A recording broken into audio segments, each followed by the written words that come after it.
What's up, everybody? It's Mitchell Berry with the Berry Team back at you again. Want to talk today specifically about seasonality, seasons, and when is the best time to buy or sell a home, whether it's winter, spring, summer, fall, what it is, because there's a lot of misconceptions around it that a lot of people don't understand. So right now we're in January the 3rd, so we just got through the holiday season. And I heard it a ton, especially in December, a little bit in November, and even October, and I'm sure you have too, where people say, you know, I'm just gonna wait until the spring to sell my home, or at least until we get through the holidays.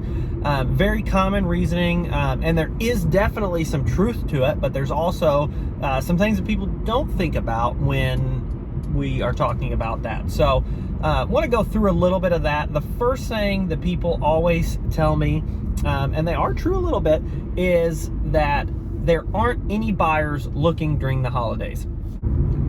What we do see, what I've seen over the years of doing this, is we do see a reduction in the amount of people that are looking for a home during the winter months. Now, who wants to move when it's cold outside? So especially right here, southern Indiana and kind of the western Kentucky area, we do have cold weather temperatures. So we're looking at temperatures on, you know, a lot of times in the 20s, 30s, and then like a week or two ago, what we got here was with the wind chill down to like -25. So who wants to move in that weather? Not many people. So that is true, but there are two very valid points that I want to talk about. So number one is that if someone's moving in the winter, do you think they're very serious about it? Absolutely. They either really want to or they really need to move. So you're getting very serious buyers that are looking during this time for a home to purchase. So if you're looking to sell, that's something to keep in mind, especially if you don't want a lot of traffic coming through your home of people who are just looking to look and they're curious. Your neighbor who's like, oh, I'm curious what that home looks like, I've always seen it, and they just stop in. We get that a ton, especially at open houses. So if you don't want to get out of your house for no reason, that's something that you should consider. Number two is the people who are moving that are very serious. You know, they've got to move. They're usually pre-approved. They need a house, and yours could be that one for them. So that's something to keep in mind as well. Also, when we're looking at seasonality, you've got people who wait until the spring because they think there are more buyers. Now, granted, there are more buyers, but everyone else a lot of times is also waiting until spring to sell their home. So you see number of buyers tick up around March, but what you also see is number of sellers also tick up, if not by a higher number. So other people selling their homes are your competition as a seller. So if you have more people looking, that's great, but if you've got more competition, that can also hurt you. So it becomes a really tough game to play. So what I've told people all the time, especially now that we are through the holidays, you know, not many people are looking right on Christmas. You're not going to list your home on Christmas Eve or Christmas Day. That's probably not a wise decision. But what you will see is now we're through the holidays, people can kind of settle in. They are going to start looking for a place to purchase because they definitely want to get that done, you know, a lot of times before summer, and then definitely before the school year if they've got kids. Not many people are wanting to move their kids in the middle of the school year, so now's a great time to try and kind of beat that competition. A lot of homes aren't going to get listed until about March, so if you list your home in January or February, you're a lot of times beating the competition to the market, which can be very, very beneficial for you as a seller. Plus, there's a lot of other things to consider, because money is not always the priority for all of our sellers. Now, granted, everyone wants top dollar, nothing wrong with that, but at the same time, you may want something slightly different. In addition to a great amount of money, you also may need possession after closing. You may want a quick cash deal that doesn't have a lot of headaches. You may want a lack of inspection repair request items. So all those things play into what time of year you list your home and sell your home.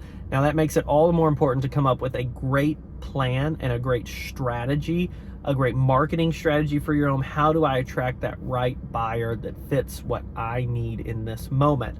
So it's something to really take into consideration, why you need an agent that's experienced, that's been through this, who can help you really narrow down on that goal and find a goal that's going to fit you.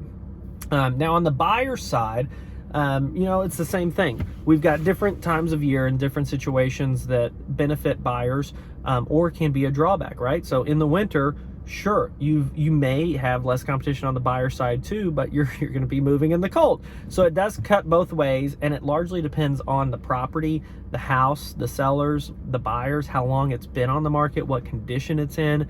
All those things can play into, on the buyer side, can you get a deal? Or on the seller side, can we attract a strong buyer who's willing to pay a pretty good amount, top dollar, even in a season where there's not as many buyers looking and people aren't pulling the trigger quite as quickly. So those are things that definitely to take into consideration, and why you need to sit down with someone and go over those details. So we always say, even if you're not looking to buy or sell right now, it's always great to get that conversation started now, so we can come up with a game plan. You don't go into a basketball game 5 minutes before figuring out what plays you're going to run. So we love to sit down with people a month, 3 months, 6 months, even a year ahead of time to try and figure out when's the best time to pull the trigger for you in your situation, and what strategy can we put in place that's going to help. So now what we've seen too is 2019, 2020, 2021, 2022, about the first half were really great times, especially to sell a home. And now we've seen a shift in the market. So what we've seen is inflation has gone up. So as a result of that, the government has tried to bring that inflation back down by raising interest rates, which, if you've been looking at homes, you've been going through a pre-approval process, you know that. We were getting basically free money at 2.5%, 3%. And now, at 6.5%, 7% interest, it costs a lot more to borrow that money, which has affected how many people are looking, how many homes are hitting the market. And we've seen some months with a 25% decrease in home sales, which is huge. And so with that going up and a lot of people's salaries not going up to meet that, it's become a little tricky, and you've really got to work through that process. So we like to sit down with people and figure out, hey, is this the right time? And if so, what's our plan of attack? Where can we, go from here to figure out all those items? So give us a shout. We're always happy to help at the Barry team. 812-315-3850. You can text us or call us. We're always happy to help, answer any questions, just walk you through it. I promise we don't bite. Stay tuned for another video. We'll talk to you soon.